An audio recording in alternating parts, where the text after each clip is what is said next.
sur la chaîne du Momenté. Je suis Dila MP et aujourd'hui nous allons partager ensemble sur le sujet du racisme dans le milieu professionnel.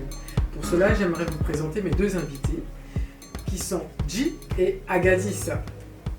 Alors tout d'abord, merci à vous deux d'avoir accepté mon invitation pour ce Momenté. Et pour pouvoir justement démarrer, je vais vous demander de vous présenter, à commencer par toi, Agadis. Bonjour Gila, bonjour J.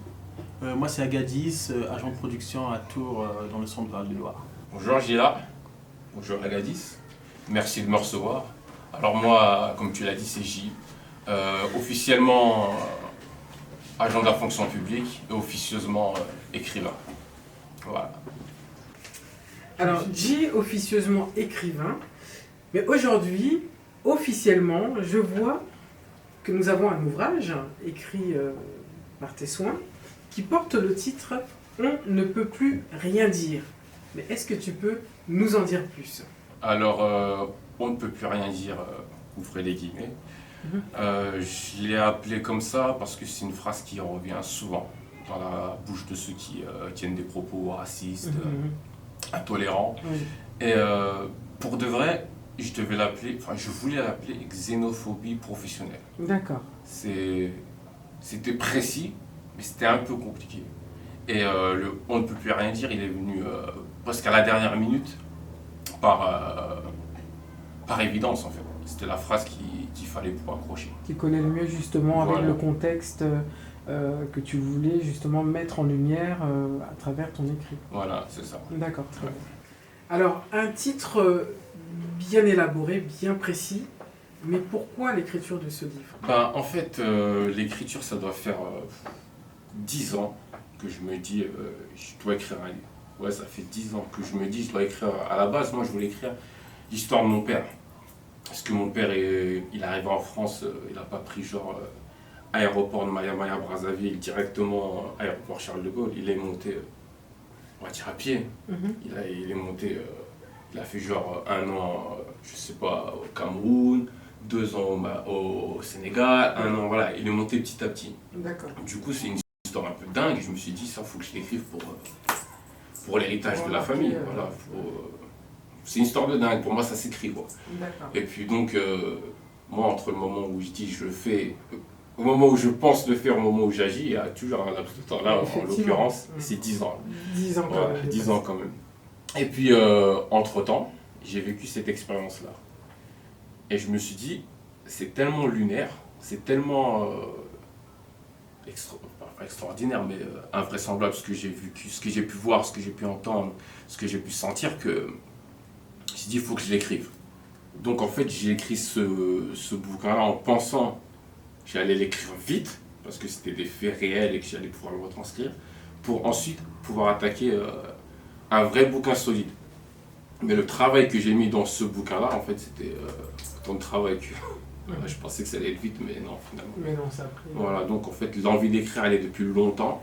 Et le fait d'avoir vécu ça, ça m'a inspiré pour mettre en application, en fait. Alors donc, une écriture basée sur des faits réels qui a inspiré ce livre.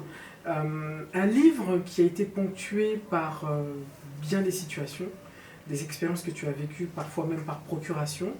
J'ai pu, moi, le lire et voir qu'à travers certains chapitres, tu avais inséré des personnages comme le Père Noël, comme Tête de Nœud, comme les assimilés. Est-ce que c'est vraiment des personnages réels?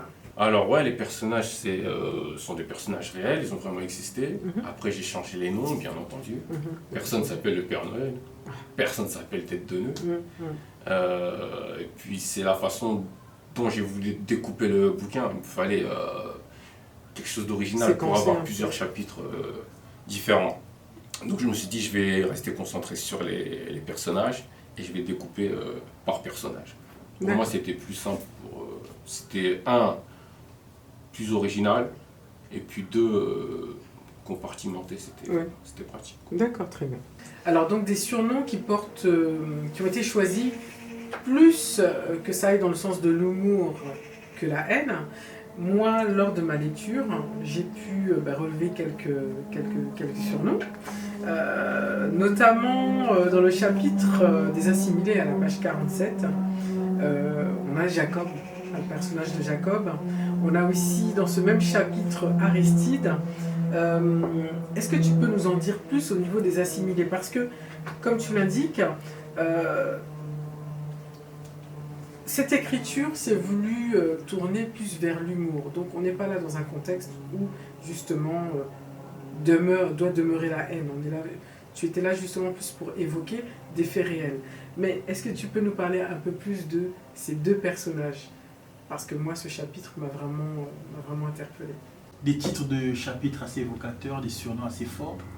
Je souhaiterais savoir quel était ton ressenti en ce moment-là. Lorsque tu te dis, lorsque tu dis que celui-là, je le surnomme le Père Noël, ou celui-là, c'est le petit noir.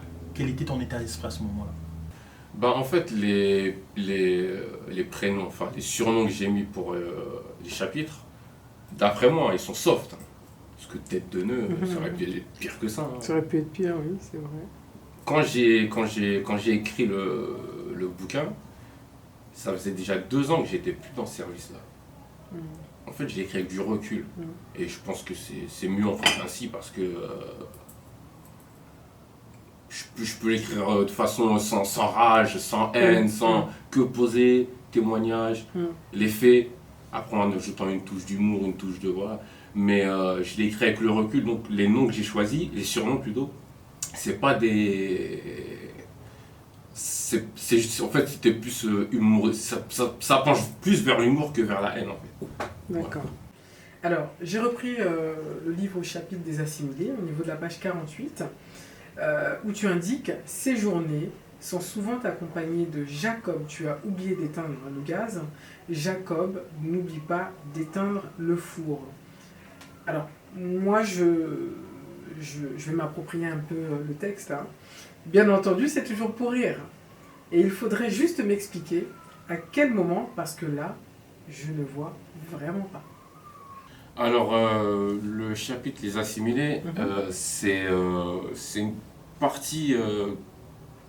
en fait, je trouve déjà les situations dans le bouquin que j'évoque, déjà, je les trouve assez tordues. Mais là, encore plus, parce qu'en fait, il y a des personnes qui se complaisent et qui ont intégré les insultes qu'on leur lance. Ça veut dire qu'il y en a un, il est de confession juive, on lui dit oublie pas de fermer le gaz. Tout à fait. Et il acquiesce. Dire à aucun moment, il dit, d'ailleurs, il traîne même avec ces gens qui lui parlent comme ça, ils partagent des moments ensemble, voilà, même en dehors du boulot, ils se voient. Et le deuxième personnage, Aristide, c'est pareil. Il prend en grippe les hommes noirs et il passe beaucoup de temps avec ceux qui l'insultent. D'accord. Donc en fait, c'est pour ça que j'ai appelé ce chapitre Les Assimilés, parce que je ne comprends pas pourquoi ils rentrent dans la boîte qu'on leur a construite, en fait. Oui. C'est débile.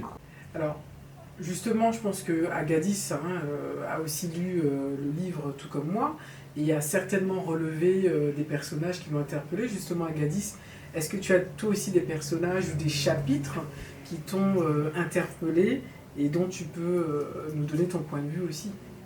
Justement, Dila, il y a un personnage, deux personnages en particulier qui sont assez liés dans le livre. À la page 31, on parle du petit noir. Le petit noir, oui, je l'ai vu.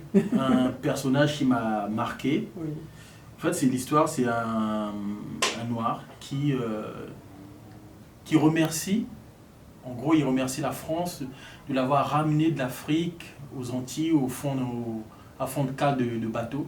Donc en fait, tu as ce personnage qui se complète dans sa condition de descendant d'esclave. En fait, lui, c'est quelqu'un qui cautionne l'esclavage et qui a de la sympathie pour un autre personnage qu'on rencontre au début du livre, le Père Noël, le Père Noël, ouais, qui se revendique 100% raciste.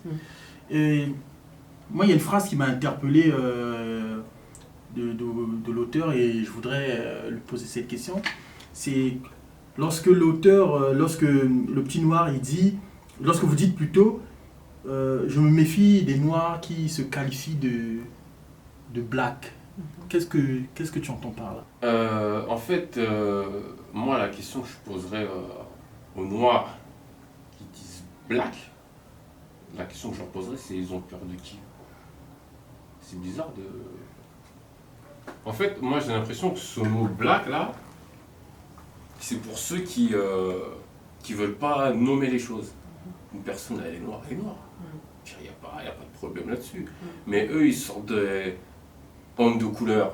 Oui, parce que même le blanc ne dit pas qu'il est white. Hein, ouais, voilà. Il est blanc. Ouais, bah oui. Donc, homme de couleur, black, je sais pas, c'est comme si ils voulaient éviter la question, tourner autour du pot, ou ne pas nommer les choses.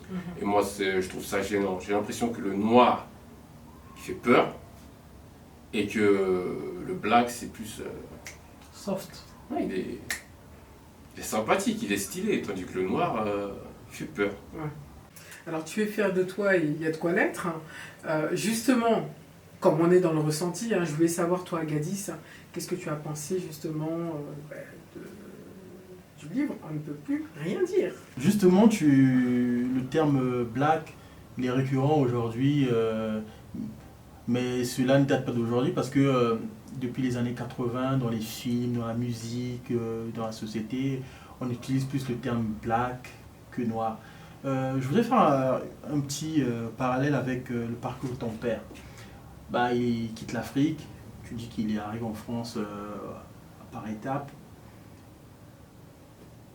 Est-ce que dans vos discussions, il a déjà évoqué ce problème? A-t-il vécu le même problème que toi, le problème de racisme dans le milieu professionnel?